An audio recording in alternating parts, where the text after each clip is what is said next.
नमस्कार, news room post में आपका स्वागत है। मैं आपके साथ कुणाल। भारत के न्यूक्लियर प्रोग्राम के जनक डॉक्टर होमी जहांगीर भाभा की आज 114वीं जयंती है।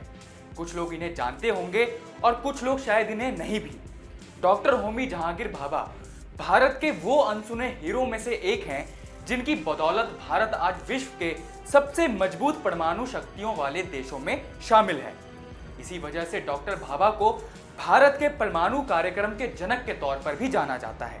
अपनी मौत से 3 महीने पहले ही उन्होंने कहा था कि अगर उन्हें छूट मिले तो वो महज 18 महीनों में एटम बम बना देंगे।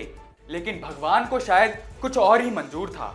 24 जनवरी 1966 को 117 यात्रियों को यूरोप से जेनेवा ले जा रहे एक विमान क्रैश हो गया और उनकी इस प्लेन क्रैश में मौत हो गई। उनकी मौत को रहस्य इसलिए माना जाता है क्योंकि हादसे में मारे गए किसी भी यात्री का शव आज तक नहीं मिल पाया है।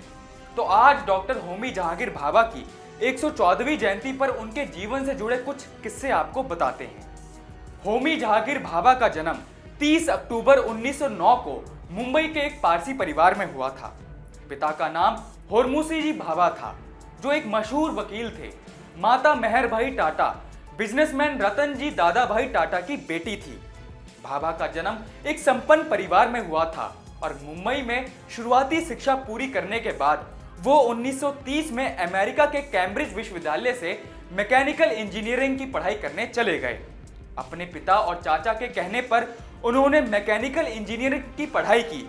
फिर फिजिक्स में भाभा का रुझान बढ़ने लगा और उन्होंने 1935 में ब्रिटेन की कैम्ब्रिज यूनिवर्सिटी से एटॉमिक फिजिक्स में पीएचडी की।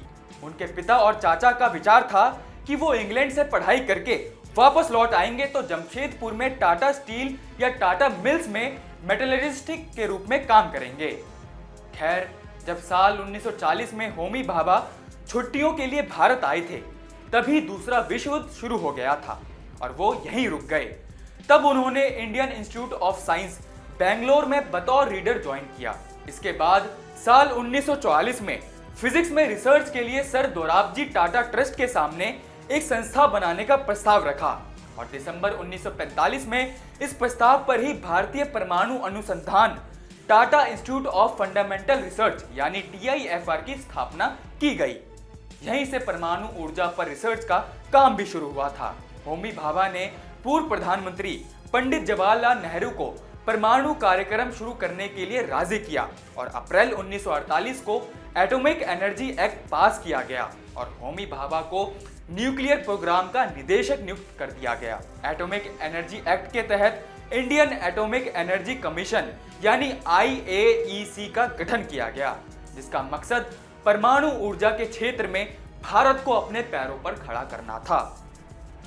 होमी जहांगीर भाभा परमाणु ऊर्जा आयोग के निदेशक थे और देश के न्यूक्लियर प्रोग्राम की जिम्मेदारी उनको ही सौंपी गई थी। उनके नेतृत्व में एटॉमिक एनर्जी कमीशन ने साल 1956 में भारत का पहला परमाणु रिएक्टर, जिसका नाम अप्सरा दिया गया था, उसको विकसित किया गया। वहीं रिएक्टर बनाने के दौरान भारत को कई दिक्कतों का सामना करना पड़ा था। खैर, अभी हम उन दिक्कतों में नहीं जाएंगे और आगे की कहानी आपको बताते हैं। जवाहरलाल नेहरू के बाद जब लाल बहादुर शास्त्री देश के प्रधानमंत्री बने तो होमी भाभा के लिए हालात बदल गए थे। शास्त्री जी पक्के गांधीवादी थे और परमाणु हथियारों के खिलाफ थे, इसलिए होमी भाभा के सामने बड़ी मुश्किलें खड़ी हो गई थी। लेकिन बाद में भाभा ने लाल बहादुर शास्त्री को परमाणु शक्ति के शांतिपूर्ण इस्तेमाल के लिए मना लिया था। अब आता है साल 1965 का, जब ऑल इंडिया रेडियो पर एक इंटरव्यू के दौरान होमी जहांगीर भाभा ने परमाणु बम बनाने की घोषणा करके पूरी दुनिया को चौंका दिया था। अपने इंटरव्यू में भाभा ने कहा था कि अगर मुझे छूट मिले तो मैं सिर्फ 18 महीने में भारत के लिए एटम बम बना सकता हूं। लेकिन जैसा हमने आपको पहले ही कहा था कि भगवान को शायद कुछ और ही मंजूर था। होमी भाभा एयर इंडिया की फ्लाइट से जेनेवा जा रहे थे। इसमें यात्रियों और क्रू मेंबर को मिलाकर कुल 117 लोग सवार थे। 24 जनवरी 1966 को जेनेवा उतरने से कुछ मिनटों पहले ही प्लेन क्रैश हो गया। फ्रेंच ऑफिशियल्स के मुताबिक बचाव कर्मियों ने यात्रियों को ढूंढने की पुरजोर कोशिश की, लेकिन कुछ नहीं मिला और खराब मौसम के कारण बचाव कार्य रोक देना पड़ा। इसके बाद जब फिर से जांच शुरू की गई तो तो ज्यादातर मलबा ग्लेशियर में धंस चुका था, इसलिए ना तो ब्लैक बॉक्स मिला और ना ही कोई हिस्सा मिल पाया था। कुछ लोगों का यह भी मानना है कि भाभा किसी बड़ी साजिश का शिकार हो गए थे, जो नहीं चाहता था कि भारत एक न्यूक्लियर संपन्न देश बने। खैर, इसलिए शायद आज तक भारत के न्यूक्लियर प्रोग्राम के जनक डॉक्टर होमी जहांगीर भाभा की मौत एक मिस्ट्री बनकर रह गई है। तो आपको भारत के इस नायाब हीरे के बारे में जानकारी कैसी लगी, कमेंट बॉक्स में जरूर बताएं और देखते रहिए न्यूज़ रूम पोस्ट।